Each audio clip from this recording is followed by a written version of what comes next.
Olá, tudo bom com você? Eu também estou bem. Aqui é TV Global. Lembra esse vídeo romântico? Olha esse negócio lá em cima. E tem negócio aí, né? Lá em cima. Clica ali. Abre para ver o que é. Esse vídeo eu vou falar sobre isso. Vou continuar a conversar com vocês.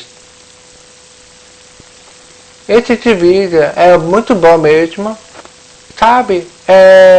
Tem lugar que desenho copiando igual situação, colocou o desenho. O estudo tempo pessoal e precipitação. A maioria da comunidade estuda assim. E a romance sempre se conhece o ouvinte e assentou para namorar o ouvinte, sabe? Porque a maioria tem dificuldade de conversar, vai ter problema, não tem problema isso. Mas a história mais ou menos baseada, real, rodada de verdade a história. Olha essa parte.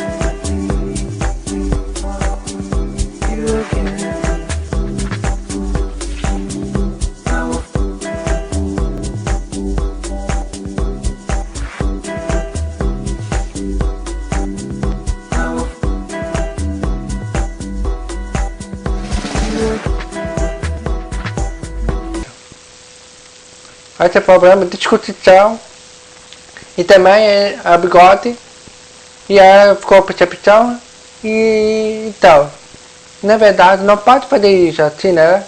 Porque é mandar a professora e tirar o bigode, mas o professor gosta de bigode, a cultura dele não pode mudar por causa do estudo, não, mas tem intérprete. Então, a mulher não gostou também, dá para perceber a expressão dela? Pedir a respeito dele, professor.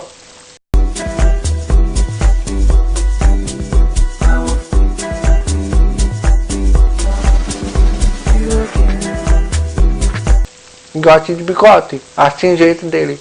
Pedir a respeitar. E o menino quer cuidar com ela. O amor é assim, confusão um pouco, atropelado. Mas eu gostei desse vídeo. Então, se você gostou, aperta e clica em inscreva aí embaixo no YouTube e aperta o sino para receber mais vídeos. E também você tem curiosidade, você pode apertar, o meu YouTube abre e tem muitos vídeos e você pode clicar em curiosidade e vários vídeos. Abre então meu vídeo. Então, tchau, beijo para você. Tchau.